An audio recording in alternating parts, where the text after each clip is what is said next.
종교개혁은 하나님의 약속의 의미를 새롭게 발견했습니다. 칭의 교리는 우리가 약속에 대한 믿음으로 산다는 주장에 근거한 것입니다. 하나님께서는 약속이라는 방법으로 사람과 교제하십니다. 그러나 사람은 약속에 대한 믿음이라는 방법으로 하나님과 교제합니다. 칭의에 대한 토론에서 루터는 믿음과 약속이 서로 관련된 개념이라고 말했습니다. 루터가 말하고자 하는 의도는 믿음과 약속 사이에는 어떤 관계가 있어서 서로 규정한다는 것입니다. 믿음은 약속이라는 확실한 근거 없이는 존재할 수 없습니다. 바로 하나님의 약속에 근거합니다. 반대로 믿음이 있을 때 약속은 우리 삶에 영향을 미치는 능력이 됩니다. 그러나 우리가 항상 생각해야 하는 것은 약속이 믿음의 근거만이 아니라는 사실입니다. 약속은 동시에 믿음이 일하는 수단입니다.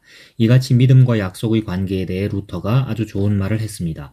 그러나 우리는 이것에 대한 우리 자신의 개혁주의 견해에 사로잡혀 루터가 가르친 것을 너무 심각하게 잊어버렸습니다.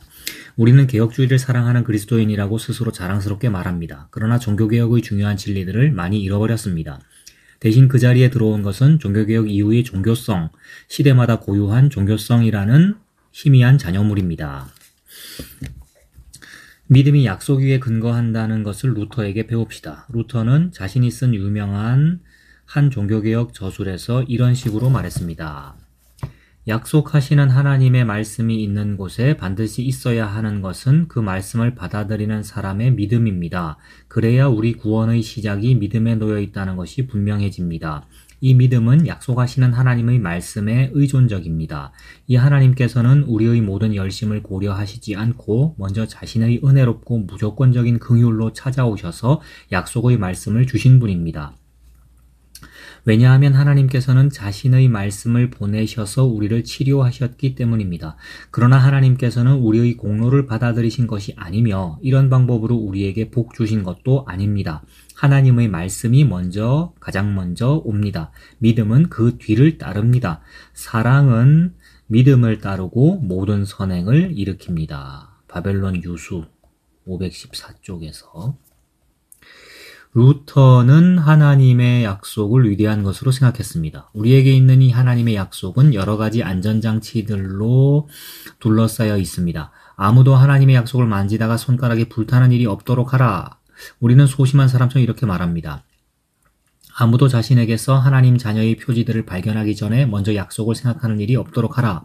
하나님의 약속에 대한 불신과 의심이 우리에게서 투영되기 때문입니다. 루터는 또 다른 표현으로 말합니다. 이처럼 약속이 하나님의 진리이기 때문에 그 약속은 하나님을 기다리는 모든 신자를 지옥에서도 구원합니다. 하나님께서는 약속의 말씀 외에 다른 것으로 사람과 교제하시지 않았고 지금도 여전히 그러하시기 때문입니다. 거꾸로 즉 하나님의 약속에 대한 믿음이 아닌 다른 방법으로 우리는 하나님과 교제할 수 없습니다. 하나님의 약속에 대한 이 같은 절대적 강조는 종교개혁 전체의 특징입니다. 이것은 근본적으로 로마 가톨릭의 성찬론에 대한 루터의 비판과 연결됩니다.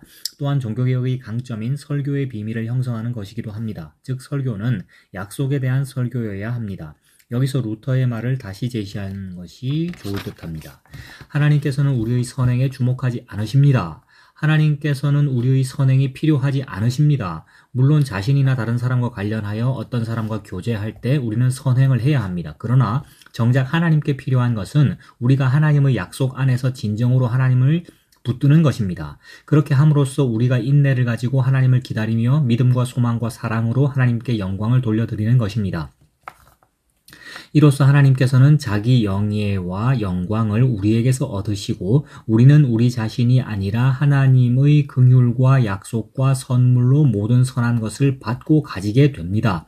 그러나 약속의 말씀을 설교하지 않는다면 믿음이 생길 수 있을까요? 믿음 없이 바라는 것이 가능합니까? 누가 하나님을 사랑합니까? 믿음 없이 소망이나 사랑 없이 어떻게 하나님을 섬길 수 있단 말입니까?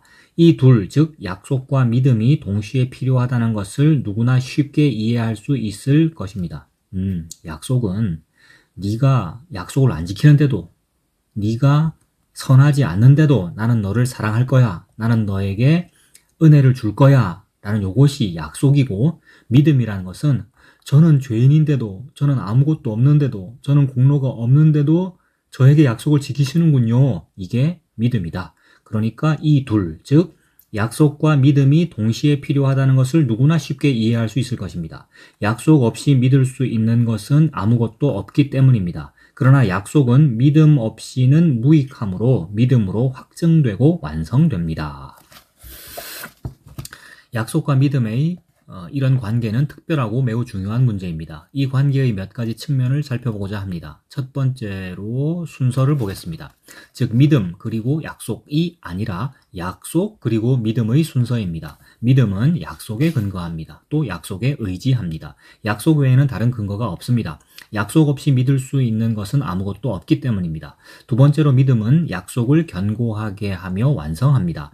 이 말은 약속이 오직 믿음을 통해 유효하다는 것을 보여주기 위해 루터가 사용한 강력한 표현입니다. 약속에 흠이 있다는 말입니까? 결코 아닙니다.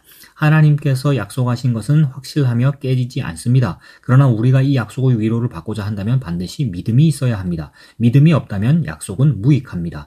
여기서 덧붙일 말이 좀 더 있습니다. 우리가 잠시 관심을 기울이고자 하는 것은 자주 잊어버리는 사실인데 그것은 하나님께서 오직 약속을 통해서만 믿음이 역사하기를 기뻐하신다는 점입니다.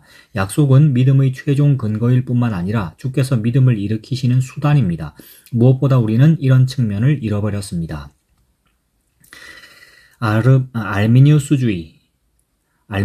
아르미니우스주의의 모습을 숨긴 교묘한 형태가 있습니다. 대부분의 개신교 형태. 모든 종교가 아르미니우스주의의 모습을 숨긴 교묘한 형태가 있습니다. 그것은 죄인이라고 증명되는 것을 우리가 확신하기 전까지 약속을 숨겨놓고 내놓지 않는 것입니다. 죄인이라고 증명되는 것을 우리가 확신하기 전까지 약속을 숨겨놓고 내놓지 않는 것이다. 왜냐하면 약속은 스스로 죄인이라는 사실을 시인하는 죄인을 위한 것이기 때문입니다. 스스로 죄인이라는 사실을 시인하는 죄인을 위한 것이기 때문입니다. 그래서 우리는 하나님의 약속을 향해 너무 빨리 손을 뻗지 않도록 사람들에게 경고합니다. 도달하지도 않은 것을 마치 도달한 것처럼 한 번쯤 오해하기도 하고 또한 그것을 사유화하는 경우도 있을 것입니다. 마치 누군가 한때 스스로 어떤 것을 사유화할 수 있었던 것처럼 말입니다. 그런데 누가 실제로 사유화합니까? 사람이 스스로 무엇인가를 사유화할 수 있습니까? 죄인의 관점에서 생각해 볼 때 죄인이 이러저러한 것을 경험했다면 죄인은 무엇인가를 사유화해도 되고 또한 사유화할 수 있습니다. 그것은 마치 드러난 죄인이 유일하게 사유화의 영역에서만 말씀과 성령님으로 말미암아 지시받지 않은 것과 같습니다. 아니면 하나님께서 약속하신 무엇을 말씀과 성령님을 통해 정말 우리의 것이 되게 하십니까? 알미니우스주의는 훨씬 많은 설교 가운데 숨어 있습니다. 이를테면 설교자들이 누구는 무엇인가를 사유화해도 되고 누구는 그렇게 하면 안 된다고 말하는 경우입니다. 이것은 사람이나 사람의 능력과 가능성 또한 경건한 사람에게 주어질 능력과 가능성을 근거로 생각하는 것입니다. 도대체가 문해력이 떨어져가지고 문장이 어렵다. 숨겨진 알미니우스주의.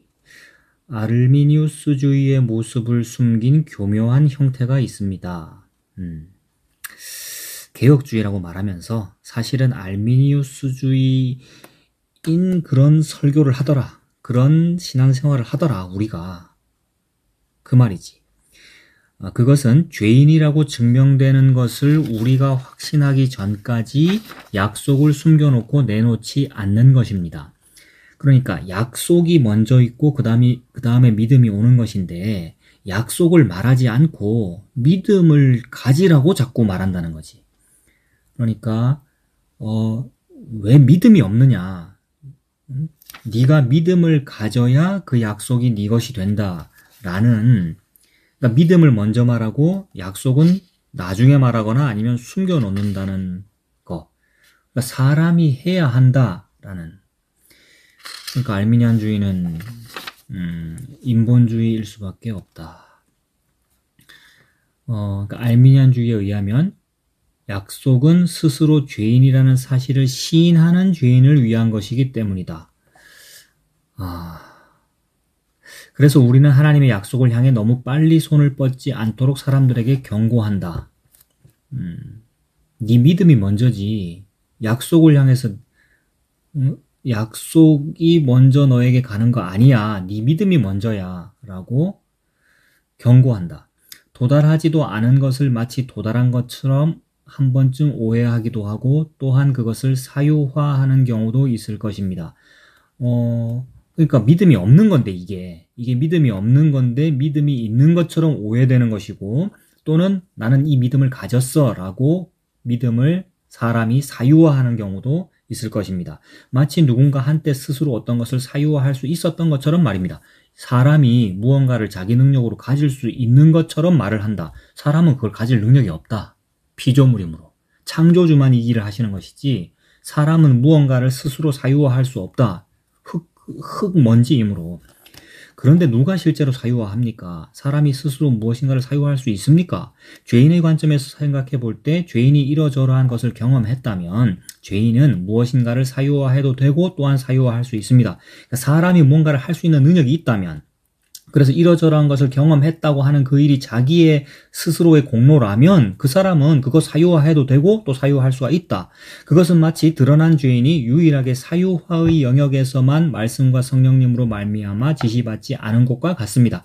모든 것이 다 말씀과 성령님으로 말미암아 되는 건데 인간이 마치 내 스스로 내 공로로 난 이걸 사유화했어. 내 공로로 내 능력으로 나는 이런 믿음을 가졌어 라고 하게 되면 내가 사유화한 그 믿음의 영역에서는 말씀과 성령님은 저 뒷방으로 밀려난다 이 말이지. 그러니까 말씀과 성령님으로 말미암아 지시받지 않은 것처럼 네가 지금 네 믿음을 가졌구나. 네가 지금 네가 안다는 그 복음을 가졌구나. 아니면 하나님께서 약속하신 무엇을 말씀과 성령님을 통해 정말 우리의 것이 되게 하십니까? 그러니까 모든 것이 다 말씀과 성령님 이 주관하지 않으신 그런 영역이 있느냐? 하나님께서 약속하신 무엇을 말씀과 성령님을 통해 정말 우리의 것이 되게 하십니까? 알미니우스주의는 훨씬 많은 설교 가운데 숨어 있습니다. 너무 많지. 너무 많아. 이를테면 설교자들이 누구는 무엇인가를 사유화해도 되고 누구는 그렇게 하면 안 된다고 말하는 경우입니다. 아무도 할 수 없지. 근데 누구는 할 수 있고 누구는 못한다. 믿음이 좋은 사람은 할 수 있고 자원하여 나서는 사람은 할 수 있고 아닌 사람은 아직 안 된다 라고 말하는 것. 이것은 사람이나 사람의 능력과 가능성, 인본주의. 사람이나 사람의 능력과 가능성 또한 경건한 사람, 경건주의, 경건해야 돼, 더 신앙생활 잘해야 돼 라는 이야기. 사람이나 사람의 능력과 가능성 또한 경건한 사람에게 주어질 능력과 가능성을 근거로 생각하는 것입니다.